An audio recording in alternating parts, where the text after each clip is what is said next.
Hey everyone, welcome back to my channel, welcome back to my greenhouse. My name is Joe. Beware, today's video is going to be a pretty spiny and prickly affair.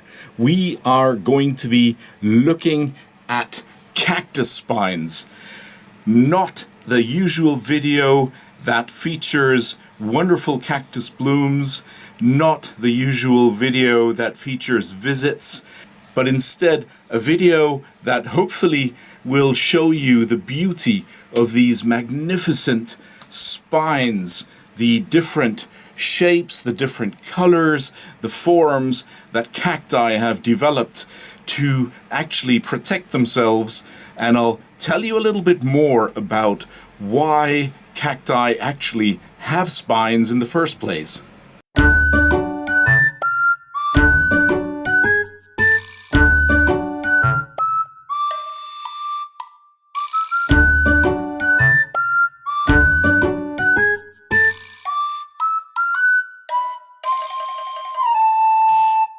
Welcome back, my name is Joe.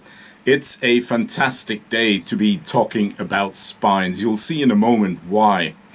Actually, it's a wonderful summer's day and the outside temperature presently is 33 degrees centigrade.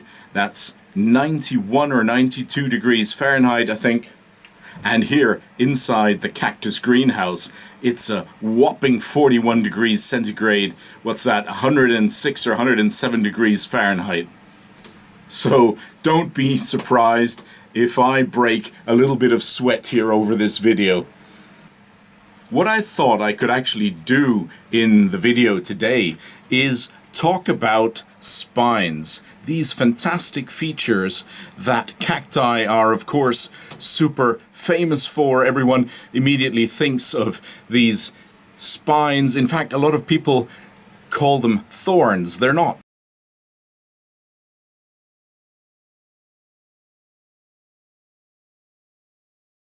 Botanically, they're not thorns. Botanically, they are actually spines. And that's because spines are the equivalent to leaves, believe it or not. They're actually transformed leaves from the ancient foreplants, the ancestors, if you like, of cacti, of the modern day cacti. These were plants that had leaves, that had fleshy leaves, and that were adapting to an environment they were growing in that became drier and hotter, and they had to adapt over time to this arid type of environment. And one of the things, of course, about leaves, a lot of plants, of course, have leaves, and the thing about leaves, of course, is that they actually have relatively large surfaces, and plants tend to lose quite a lot of moisture, quite a lot of water through the cells of the softish leaves. So that wasn't going to be a very successful strategy to adapt and to survive in hot, dry environments. So what happens, of course, over millions of years is that plants that do want to and successfully actually thrive and adapt to these environments, they also adapt their different parts of their plant bodies. And like I say, the leaves gradually transformed into these woody, hard features now called spines. And by the way, thorns, botanically, are actually transformed stems or branches. So that's not what we have with cacti. With cacti, like I've said before, we're actually looking at transformed leaves. And by the way, there are still cacti today, so plants that belong to the family of Cactaceae, the cacti, that actually still have fleshy leaves, or at least seasonally fleshy sort of proto-leaves that you can see, for example, on prickly pear cacti, on cacti of the genus Pereschia or Peresciopsis. And there you can actually see how some of these proto-leaves, these proto-spines, if you like, in that transformation process still looked. The vast majority of today's cacti, of course, no longer bear any parts or entire leaves that they used to have. Instead, they've got this full adaptation, they've got spines. And in today's video, I'm going to show you the beauty and the variation that comes along with different types of cactus spines. And of course, this overview is not meant to be in any way complete. It's just meant to give you a little bit of an idea of the types of spines that I have on cacti just in my collection. And I'm sure you've got many more examples in your own collections, and you can also see wonderful spines on a lot of plants that have been growing in botanical gardens or outside in gardens. And in fact, a lot of cacti that are growing outside of greenhouses, so plants that are exposed to the elements, to sunshine, rain, the outside weather, they can have even more impressive spines than those that are grown in the protected climate, if you like, the microclimate of a greenhouse.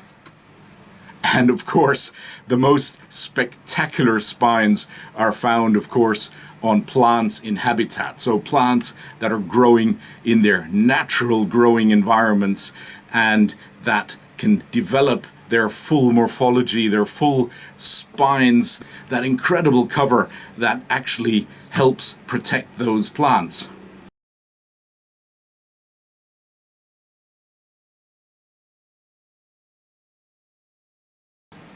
And that, of course, brings me to the interesting topic of the purpose of spines.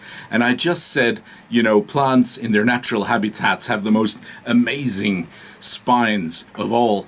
And there, of course, the plants are demonstrating exactly why these spines are so vital and so helpful for them to adapt to their harsh, arid environments.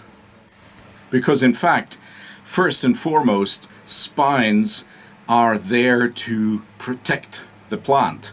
And when I say protect, literally, they are there to help protect the plant from being found. So spines can actually help the plants being camouflaged, sometimes in their sort of grassy environments. And you get a lot of cacti that actually, in a way, mimic the grassy, sometimes dry, grassy environment that they live in.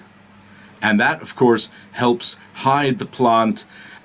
And who or what is the plant actually hiding from? Well, primarily it's plant-eating animals. So herbivores that would be out for a nice, juicy, water-bearing snack in that dry, hot environment that they're co-living in with these nice, juicy cacti.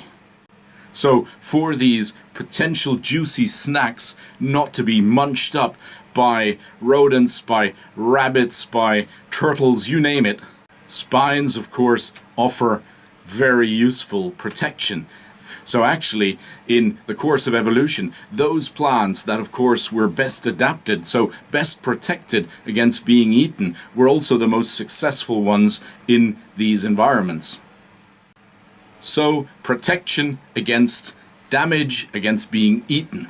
But that mere physical protection, of course, is a fairly obvious point and just one of the several reasons why cacti can actually use spines very successfully to adapt.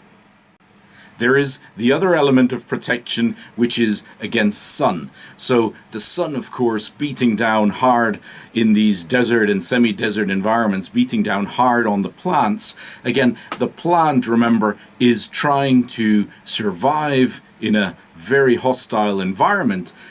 And of course, a lot of cacti, remember, don't necessarily grow in open terrain directly exposed to the summer heat. A lot do, but not all, because quite a few cacti, of course, grow in the shade of rocks, in the half shade of plants, in the half shade of grasses, and other, ways of protecting themselves from the brutal heat and UV radiation from the sun.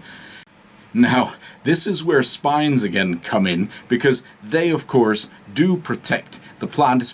especially if the plant has a quite dense cover of spines, then that is a wonderful way of protecting the actual fleshy stem, and it's a great way of providing some shade and some protection from the rays of the sun. Furthermore, quite often we see plants that have silvery or whitish spines, a quite dense cover of those, and that also helps reflect the sun's rays. And so not only do they get some shade, but they also have this protecting reflective layer of spines that helps them survive. And there's another really interesting aspect to spines, because that cover of spines on the actual main plant stem also breaks wind. It reduces the amount of air circulation around the plant. Now, air circulation and wind, of course, help dry out the plants, and that, of course, is not something that is very beneficial. So, in order to reduce the wind and the movement of air, these spines can help offer protection in that sense as well. So actually, isn't that fascinating? Natural windbreakers used by our cacti. And if we take this topic another step further now, cacti that not only have a dense cover of spines, but also have spines that are very fine and woolly, and that combination of the woolly spines and a thick, dense layer of protecting harder spines, that is a fantastic insulating layer. It's like a sweater, and that sweater is not just there to protect the plant from the heat of the sun, but a lot of plants that actually grow in high altitudes in South America, in the Andean mountains, for example, that's where you get quite interesting adaptations, where you get plants that grow up to an altitude of 4,700 meters above sea level, where temperatures at night drop to or below freezing. And these plants are covered, as I say, with a natural sweater that also protects them from these extreme cold temperatures. Now, you can see from my enthusiasm, I find this topic truly fascinating. And there's actually another point that I shouldn't forget mentioning, and that is cactus spines are also fantastic to help catch the little moisture, the little water that is there in some natural environments, like in the Atacama Desert or other deserts, where you get morning dew, you get fog, and that's about the only higher concentration, if you like, of water in the environment. And these spines, of course, they get soaked in this morning dew and the fog, and they trap the water, they pull it towards the actual plant body and down to the roots. And so it's a fantastic mechanism, a fantastic tool that these plants have developed to also maximize the chances of trapping the little water that's available.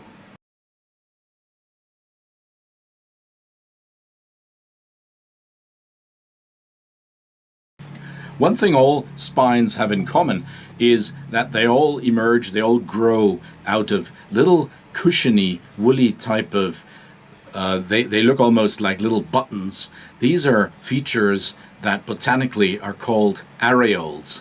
And areoles are typical for cacti.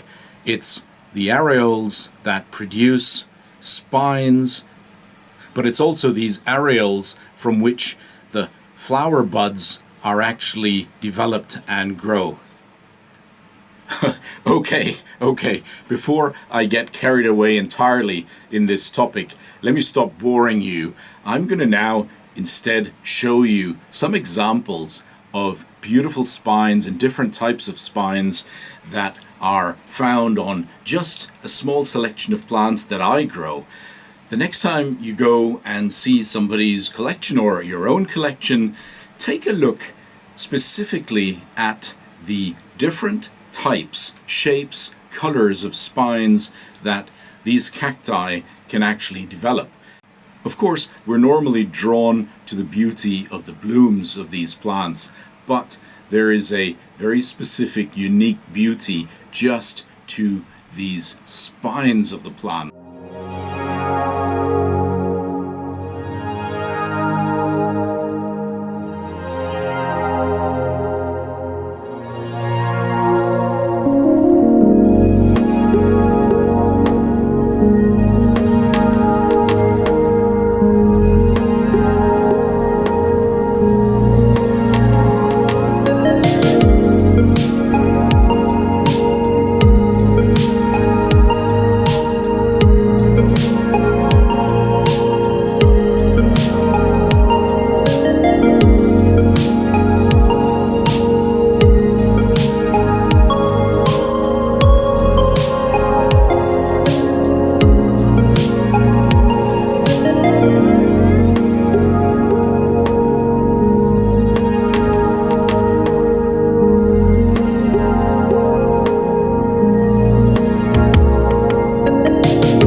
Spines, of course, come in all shapes and sizes, and some of the most impressive spines are found on two cactus genera that I'd like to specifically highlight here. It's, for one, the Ferocactus genus, which has plants that have some of the most incredible spines in the family of Cactaceae, the family of the cacti.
Now, as quite a number of you know, I am a total sucker for the genus Ferocactus, cacti from this genus. I love them.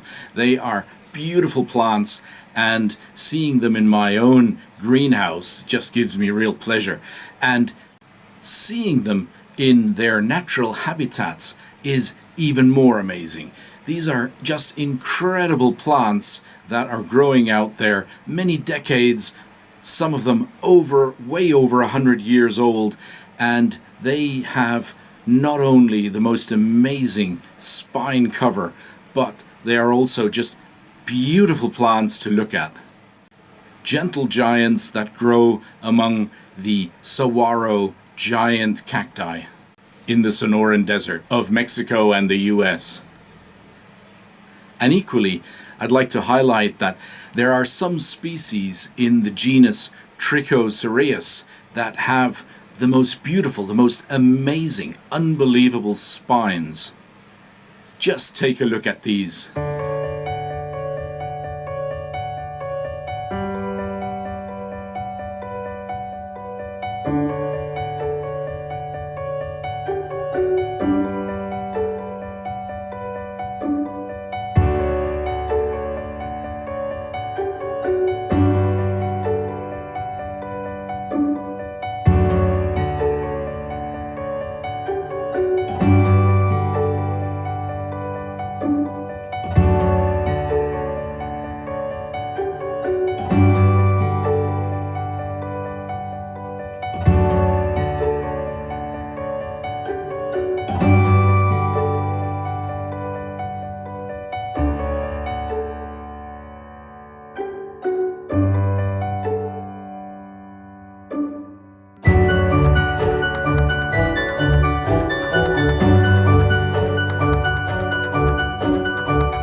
Wow, so what do you think? It's an amazing variety of shapes, colors, sizes, isn't it? Once you get your eye in, there is an amazing beauty to these features, these spines that cacti actually bear.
Okay, folks, one final point that I do have to make. It's a health warning. It's kind of stating the obvious, but I really want to make sure I've stated this clearly, because otherwise I'm going to have somebody come back and tell me, oh, you never told us that we could actually be injured, that we could actually be hurt when we're handling these beautiful plants, when we're handling these cacti. Cactus spines can inflict some serious injury and damage to your skin, to your hands, whatever comes in contact with these extremely hard and very sharp spines.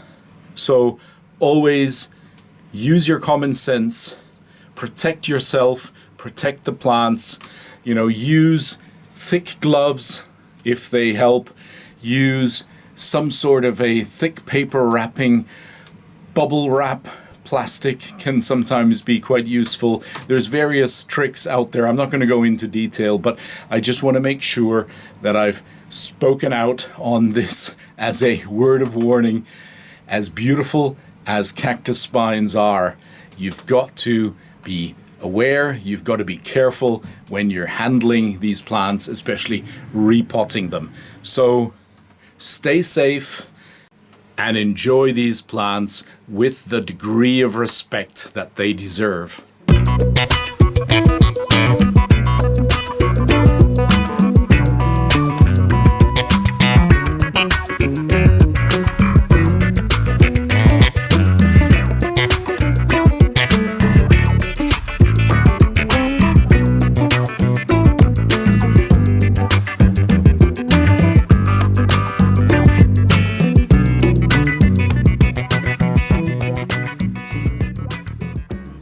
I hope you found this topic interesting. I hope you enjoyed this selection of plants in today's video. If you did, then feel free to click a like, feel free to drop a comment in the comment section below, and if you haven't subscribed to this channel yet, then please go ahead and subscribe. It's a great way of always also automatically getting new updates of videos that are uploaded to the channel, provided you click the bell icon next to the subscription button. That's when you'll get the automatic notifications. And once again, also a huge thank you, a warm thank you to all of you subscribers out there. Thank you so much for all your support, the ongoing engagement. It's fantastic to see the energy around the videos that are posted. I love the comments, the questions that you post, and even if I don't immediately respond, I promise I will respond, and I will do my best to do that relatively quickly. Well, I must admit the temperatures have gone up even higher, because for this video recording, of course, I turned off the fans for a short while, so before it gets unbearably hot in here, and before even spines fail to do their protecting job, I'm going to sign out. And thank you very much to all of you for dialing in today. Hope to see you very soon again. Until then, take care, and as always, happy growing.